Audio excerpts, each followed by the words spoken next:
नमस्कार दोस्तों, स्वागत है आपके अपने YouTube चैनल राजस्थान बेरोजगार छात्र संघ पे।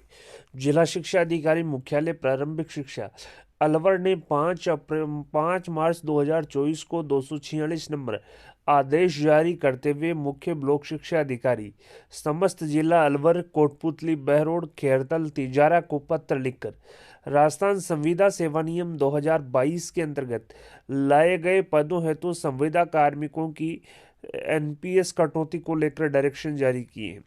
साथ ही श्रीमान निदेशक प्रारंभिक शिक्षा राजस्थान बीकानेर के पत्र क्रमांक 9816 दिनांक 14 सितंबर 2023 का भी रेफरेंस यहाँ पर दिया गया है। तो दोस्तों, जो संविदा कर्मचारी Rajasthan contractual hiring to civil post rules 2022 के तहत अडॉप्टेड हैं, ऐसे समस्त कार्मिकों की एनपीएस कटौती जो है वो यहाँ पर पारिश्रमिक से एकमुश्त की जाएगी। और जो एनपीएस कटौती है वो 10% है। मैं बता दूं, संविदा कर्मचारी स्वयं द्वारा एनपीएस खाता खुलवाया जाएगा। एनपीएस खाता संबंधित बैंक में खुलवाया जाएगा। इसके बाद में एनपीएस की कटौती वो जमा करवाएगा 10%। जैसे कि एग्जाम्पल फॉर, जैसे कि सैलरी उसकी संविदा कार्मिक की 16,900 है, तो 1690 रुपये वो एनपीएस खाते में जमा कराएगा। बाद में 50% जो है 1690 का, यानी कि 845 रुपये वो प्रमाण पत्र प्रस्तुत करने पर उससे रिवर्ट किए जाएंगे, उसको रिफंड मिलेगा। तो दोस्तों, 1690 जो 10% जो राशि है वो जमा कराएगा, और 10% का 50% जो हिस्सा है उसको पुनर्ग्रहण यहाँ पर किया जाएगा जब उसको प्रमाण पत्र प्रस्तुत करेगा। तो दोस्तों, आप देख सकते हैं, इन्होंने कहा कि प्रासंगिक पत्र के क्रम में राजस्थान संविदा सेवा नियम 2022 के अंतर्गत लाए गए पदों हेतु संविदा कार्मिकों के संबंध में निम्नानुसार कार्रवाई सुनिश्चित करें। 2 प्रकार के जो डायरेक्शन है वो जारी किए हैं। पहला जो डायरेक्शन है, उन्होंने कहा कि एनपीएस कटौती के संबंध में निदेशालय के पत्र दिनांक 14 सितंबर 2023, शासन उप सचिव प्रारंभिक शिक्षा आयोजना विभाग जयपुर के पत्र दिनांक 12 सितंबर 2023 एवं संयुक्त शासन सचिव वित्त बीमा निगम के पत्र दिनांक 14 अगस्त 2023 की प्रति संलग्न कर लेख है कि उक्त वर्णित दिशा निर्देशों अनुसार कार्रवाई करना सुनिश्चित करें। दूसरा जो डायरेक्शन है, इन्होंने कहा कि संविदा कार्मिकों की योग्यता अभिवृद्धि एवं सेवा पुस्तिका संधारण के संबंध में श्रीमान निदेशक प्रारंभिक शिक्षा राजस्थान बीकानेर के पत्र दिनांक 21 फरवरी 2024 द्वारा निर्देशित किया गया है कि इस संबंध में राजस्थान संविदा सेवा नियम 2022 में वर्णित प्रावधान, शासन के पत्र दिनांक 21 अक्टूबर 2022, 13 अप्रैल 2023 एवं निदेशालय द्वारा जारी समय समय पर जारी दिशा निर्देशों के अनुरूप कार्रवाई की जाए। तो दोस्तों, मैं बता दूं, यहाँ पर डीओ अलवर ने आदेश जारी करते हुए मुख्य ब्लॉक शिक्षा अधिकारी अलवर, कोटपुतली, बहरोड, खैरतल, तिजारा को पत्र लिखकर संविदा सेवा नियम 2022 के अंतर्गत संविदा कार्मिकों की एनपीएस कटौती और योग्यता अभिवृद्धि, सेवा पुस्तिका संधारण को लेकर स्पष्ट डायरेक्शन जारी कर दी है।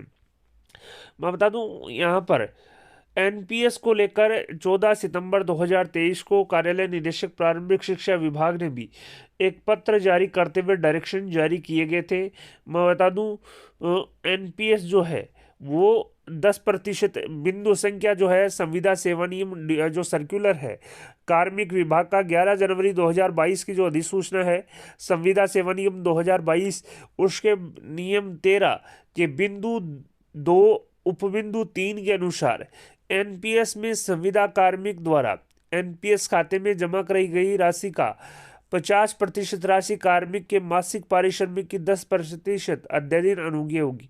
यानी कि इसका सीधा सीधा मतलब है कि एनपीएस की जो 10% जो राशि है वो कटौती की जाएगी। 10% कटौती जमा करवाई जाएगी एनपीएस खाते में। इसके बाद में 10% का जो 50% जो हिस्सा है संविदा कर्मचारी द्वारा प्रमाण पत्र प्रस्तुत करने पर उसे पुनर्ग्रहण की जाएगी। मैं बता दूं, एनपीएस हेतु एनपीएस जो खाता है वो नेशनलाइज बैंक में खुलवाया जाएगा, संविदा कर्मचारी द्वारा खुद खुलवाया जाएगा। इसके बाद में संविदा कार्मिक खुद द्वारा ही इसमें जो एनपीएस की जो राशि है वो जमा की जाएगी, और प्रमाण पत्र प्रस्तुत करने पर 10% का जो 50% जो हिस्सा है वो पुनर्ग्रहण यहाँ पर की जाएगी। इसी प्रकार से आप देख सकते हैं राज्य वित्त बीमा निगम का जो ऑर्डर था उसका भी यहाँ पर रेफरेंस दिया है। साथ ही साथ जो एक डायरेक्शन जारी किया गया था निदेशक प्रारंभिक शिक्षा राजस्थान बीकानेर ने 21 फरवरी 2024 को, उसको भी यहाँ पर अटैच किया गया है, जिसमें यहाँ पर यह कहा गया है कि संविदा सेवा नियम 2022 के अंतर्गत विभाग में कार्यरत विद्यालय सहायक पंचायत शिक्षकों के संबंध में कतिपय जिला शिक्षा अधिकारी मुख्यालय प्रारंभिक शिक्षा द्वारा उक्त पदों पर कार्यरत संविदा कार्मिकों की योग्यता अभिवृद्धि सेवा पुस्तिका के संबंध में मार्गदर्शन मांगे जा रहे हैं। तो उन्होंने कहा कि जो डीओपी की जो अधिसूचना है 11 जनवरी 2022, शासन की जो पत्र है 21 अक्टूबर और 13 अप्रैल 2023, उसके अनुसार योग्यता अभिवृद्धि की जाए। तो मैं बता दूं 21 अक्टूबर का जो आदेश था उसमें स्पष्ट डायरेक्शन जारी किए गए थे ग्राम पंचायत सहायक, शिक्षा सहायक और पैरा टीचर को अडॉप्शन को लेकर, जिसमें ग्राम पंचायत सहायकों की संख्या 23,749, शिक्षाकर्मी में वरिष्ठतम की 26, वरिष्ठ 1764 और सामान्य के 2048 और पैरा टीचर के 3846। और यहाँ पर आप देख सकते हैं शिक्षाकर्मी को शिक्षा सहायक, पैरा टीचर को पाठशाला सहायक, ग्राम पंचायत सहायक को विद्यालय सहायक पर अडॉप्ट किया गया और 10,400 रुपये मानदेय यहाँ पर दिया गया।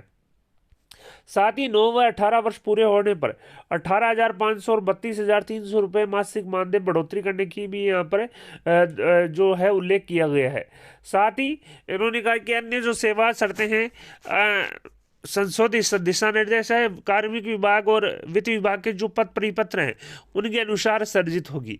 इसी प्रकार से 14 अप्रैल 2023 को मानदेय का पुनर्निर्धारण किया गया। जो ट्रेंड कार्मिक थे यानी कि जो बीएड, बीएसटीसी और डीएलएड की योग्यता रखते हैं, ऐसे संविदा कर्मचारियों के मानदेय और पदनाम में संशोधन किया गया। जी हाँ दोस्तों, जिन संविदा कर्मचारियों की प्रशैक्षणिक योग्यता बीएड, डीएलएड और बीएसटीसी है, अब ऐसे संविदा पैरा टीचर को कनिष्ठ शिक्षक मानदेय 16,900 और ग्राम पंचायत सहायक को पंचायत शिक्षक मानदेय 16,900।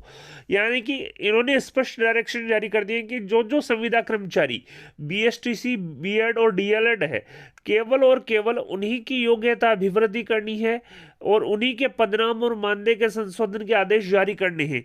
अन्य जो कार्मिक है, अन्य जो संविदा कर्मचारी हैं जो बीएड, बीएसटीसी और डीएलएड की योग्यता नहीं रखते हैं, अन्यथा अन्य जो डिग्रियां रखते हैं, उनके जब तक आगामी आदेश जारी नहीं होते तब तक उनके पदनाम और मानदेय में संशोधन की जो आदेश हैं वो जारी नहीं करने। तो दोस्तों इसी प्रकार से मैं बता दूं एनपीएस जो है संविदा कर्मचारी का एनपीएस काटा जाएगा। एनपीएस हेतु संविदा कार्मिक एनपीएस खाता स्वयं द्वारा खुलवाया जाएगा। उसमें 10% जो राशि है वो जमा करवाई जाएगी।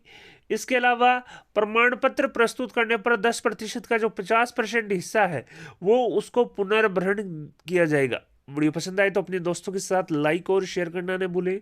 आपके अपने यूट्यूब चैनल राजस्थान बेरोजगार छात्र संघ को सब्सक्राइब करें। धन्यवाद दोस्तों।